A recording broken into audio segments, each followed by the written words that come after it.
Vrai, sensible.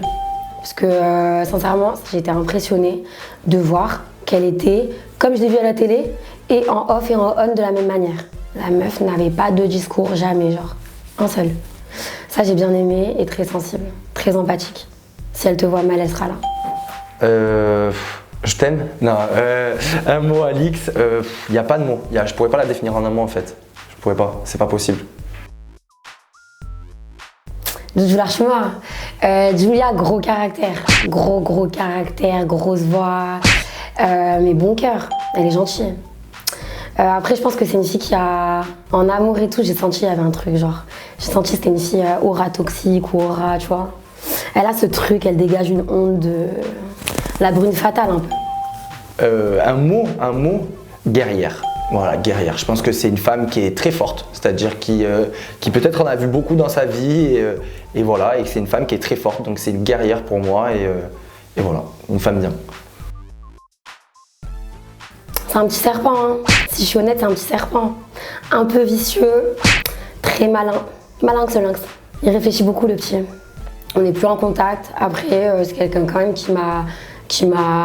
Enfin, on a travaillé ensemble en quelque sorte, tu vois, on a fait ça ensemble et tout. Donc après, avec le recul, quand je repense au tournage, je lui ai envoyé quelques messages pour lui dire merci pour ça, et je me rappelle de ça, et bien vu. Mais sinon, on n'a pas de contact. Daddy Mouge. Moi, c'est comme ça que je l'appelais, franchement. Je suis arrivé dans cette aventure, et j'en ai pleuré d'ailleurs, de ce que je vais vous raconter. Je suis arrivé dans cette aventure, et je suis allé voir Moujdat au bout de 48 heures, et je lui ai dit, toi, je pensais que j'allais pas pouvoir te voir. Je pouvais pas te blairer. Et ben je suis un gros con parce que tu es quelqu'un d'adorable. Et jusqu'à la fin de l'aventure, il a été là pour moi. C'est un homme en or. Voilà, Moujdat. Et je pense que cette télé, elle a été géniale pour lui parce que ça permet de montrer que c'est pas le mec Amila et que c'est Moujdat et que Moujdat, il a une personnalité et que Moujdat, il est comme ça. Voilà. Simon, bavon. Simon, c'est un bavon. Simon, il est bien. Simon, j'aime bien. Simon, c'est Chuck Bass, tu sais. I'm Chuck Bass. Genre le mec, tu vois pas, le mec de nuit, mais en fait, un peu ghetto dans son côté, tu vois. Simon, je l'aime trop. Il validait. Après, je me suis clashée avec lui en tournage, mais pour des trucs de merde. Parce que lui, il était gentil, il défendait Marvin des fois. Et moi et Marvin, on est chien et chat. Donc moi et Marvin, c'est ta gueule, va te faire foutre. Et Simon, le pauvre, il se mêlait, mais Marvin, il est gentil. Je dis, ah, mais toi, ta gueule! Donc au début, voilà, il a dû se dire c'est une grosse folle, mais maintenant on s'entend bien. Simon, c'est un très gentil garçon. Qu'est-ce que je dirais? Un mot sur lui, Simon? En devenir, en construction. Et je pense que Simon, il a 20 ans. Je suis ici pour prouver qui je suis vraiment. Donc j'habite à Paris, j'aime beaucoup faire la fête, j'aime beaucoup être avec mes amis, je suis quelqu'un aussi très famille. C'est grâce à eux que j'avance dans la vie. Et voilà, c'est un choix que j'ai fait aussi pour arriver ici. Je l'ai fait en famille. Je sais que c'est compliqué, que je vais être jugé, machin, mais je me lance à fond et j'ai hâte que ça commence. Il a 20 ans, c'est-à-dire que venir déjà en tant que garçon à 20 ans dans la télé-réalité, les garçons mettent plus de temps à mûrir déjà que les filles. Et ben, je pense que c'est un très bon garçon qui a beaucoup de potentiel. Beaucoup de potentiel. Marvin, Charo, je suis obligée. Charo, mais bientôt il va changer, j'espère. Là, ça y est, on est sur la bonne voie, je sens qu'il est en train de devenir un bonhomme. Marvin, je l'ai connu à Abercrombie, on travaillait là-bas en 2000. On est en quelle année là? 2014-2015. Et je me rappelle de son premier jour. Je me rappelle très bien, j'étais au 4e étage toute seule et tout. Et il y avait le nouveau, je me suis dit, c'est qui ce Renoir là, 1m90, il est mignon et tout. Et après, j'étais partie lui parler, j'ai vu qu'il était bon délire. Et après, on est devenus potes. Et ouais, bavon. Marvin, c'est le meilleur ami d'Amina. Donc Marvin, voilà. Marvin, je dirais, j'espère qu'il prendra pas mal, mais adolescent. Marvin, c'est-à-dire que j'ai l'impression que c'était moi en période de puberté, c'est-à-dire que j'avais envie de tout manger et voilà. Mais c'est un gars bien, Marvin. C'est un gars bien qui veut faire bien surtout, qui veut faire bien. Ah, j'ai pas trop d'avis sur elle pour être honnête. Hein. Chloé, je l'ai vue vite fait. Quand elle est arrivée, c'était son anniversaire. J'ai manqué son anniversaire parce que j'étais pas d'humeur. Après, elle est gentille, elle m'a déjà aidé un peu pour. Je me rappelle une fois, je cherchais des idées pour faire un petit truc avec Moujdat, elle m'a déjà aidé. Mais sinon, c'est une fille que, à la télé, j'ai kiffé de fou. Je me disais, ah ouais, elle dégage grave un truc et tout.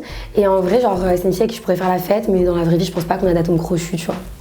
Chloé, sucré, hein. Du coup. Voilà, un mot pour Chloé, ce sera celui-là. Leur couple, ben, j'en pense rien parce que c'est pas à moi de juger en fait. C'est eux, tant qu'ils sont heureux ensemble, c'est tout ce qui compte. Et voilà, s'il y a que du bonheur et que de l'amour, continuez ainsi. Fils à papa. Je suis désolée, mais il a cette aura de fils à papa, genre. J'ai l'impression qu'il veut trop contrôler son image. Il a une épine de Damoclès dans le dos, genre. Donc autant je l'aimais bien à certains moments, autant voilà quoi, j'ai un follow. Bref, l'épine de Caraba la sorcière quoi. Enfin, tu vois, je sens, j'ai l'impression qu'il n'est pas naturel. J'ai l'impression que je peux jamais découvrir qui il est, genre. Pour les caméras, je dirais ouais, je l'aime bien, nanana. Mais en fait, quand il y a eu une histoire que j'ai parlé derrière les réseaux et que j'ai truc, ils ont tous créé un groupe où ils ont parlé de moi. Et en fait, j'étais super content parce qu'à la fin, moi, quand je l'ai su, j'ai dit vous mettez dans le groupe, je veux voir ce que chacun a dit. Et j'ai vu comment lui avait parlé de moi et à quel point il voulait me mettre la tête sous l'eau quand il avait appris ça. Et mon avis a un peu changé sur lui. Donc Jonathan, je te fais un sourire parce qu'on est collègues de travail, mais je pense pas qu'on mangera ensemble à l'extérieur. Et en plus, tu as défoncé Luna, tu as parlé de Luna pendant qu'elle n'était pas là, pendant qu'elle est en tournage, et je déteste les gens qui parlent des gens quand ils sont pas là et quand ils peuvent pas répondre. Ça, c'est de la faiblesse. Sarah la princesse, une vraie princesse. La vérité, belle, sans maquillage, classe, elle s'exprime tout le temps bien. Et en plus, elle a ce petit truc que les blédards ils ont où ils disent la vérité. Vous savez, en France, on est les pros de la langue de bois. On dit jamais ce qu'on pense. Mais elle, ah, ça pue, ou ah, enfin, tu vois, elle a ce truc où grave franche. Donc moi, je la kiffe. Sarah, ben, princesse. Voilà, un mot pour Sarah, princesse. Clairement, c'est le mot qui lui va le mieux. Princesse à l'italienne, princesse de Milan, magnifique. Sarah, pas de mots. Ah, Edgy, un taré mental. Et le Edgy, il a un pet au carafe. Mais un gros pet au carafe. Ce mec, je suis arrivée, il était bête de silencieux. Il a ouvert sa bouche pour se foutre de la gueule d'Alix. J'ai été choquée. Moi, j'étais arrivée depuis 2 heures, même pas. Hein. J'étais là, je mets les pieds dans le truc et tout. Et le mec, il commence à imiter Alix comme un taré. Je me suis dit, non, il y a vraiment des gens qui font ça devant elle et tout. Et c'est tout ce que j'ai vu. Hein. Moi, je l'ai regardé, genre, j'étais déçue pour lui. Je lui ai fait un regard comme ça. Je me rappelle, j'ai vu la télé, j'étais en mode, oh, genre, t'es un gros fou. Edgy? C'est qui Edgy? Non, je rigole. Edgy, mollusque. Mollusque, phasme, plante verte. Non, Edgy, un gentil garçon, mais oui, Alix, elle voulait des gens comme ça qui avaient pas des profils de télé-réalité, donc ils lui ont ramené ce qu'elle voulait, mais c'est quelqu'un qui, pour moi, n'a pas le tempérament pour faire de la télé. Il va pas chercher les trucs, en fait. Il va pas provoquer les choses. Pas provoquer dans le sens provoquer son adversaire, provoquer les situations, provoquer les démarches envers sa princesse. Non, il attend, et ça, c'est pas comme ça que ça se passe. C'est heureusement insignifiant pour ma part. Je lui ai jamais parlé. Julien,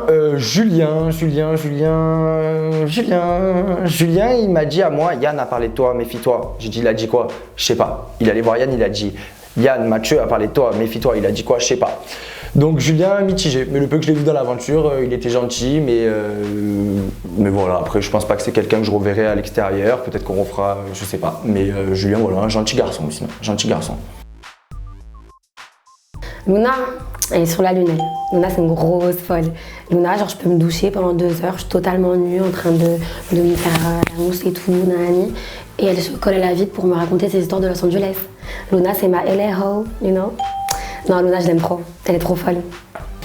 Luna, c'est coup de cœur de l'aventure. Luna, c'est ma Luna. C'est un mot pour Luna.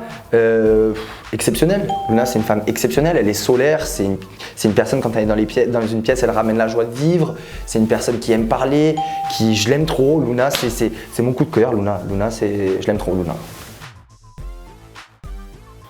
Contre toute attente, j'irai douce.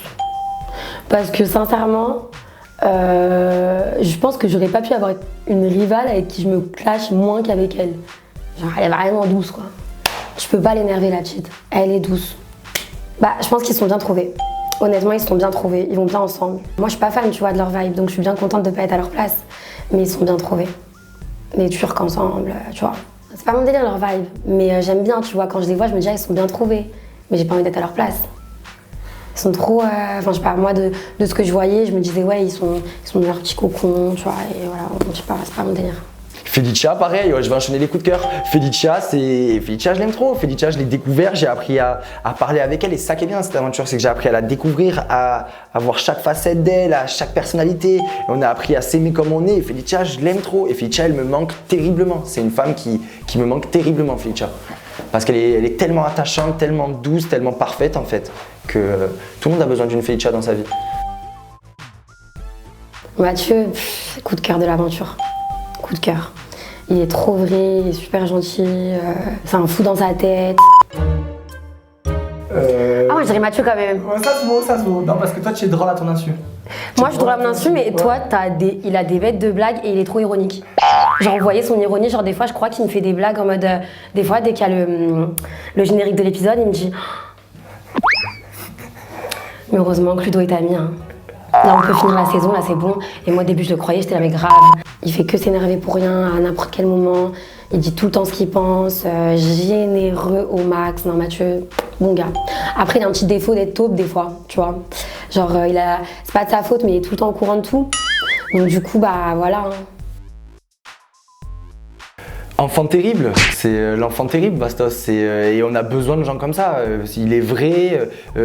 Bastos, j'adore et je suis dégoûté de ne pas l'avoir vu plus longtemps parce que je sais que c'est un gars en or et que j'aime les gens comme ça qui sont pas des prototypes types de télé-réalité. Et voilà, un mec bien, Bastos.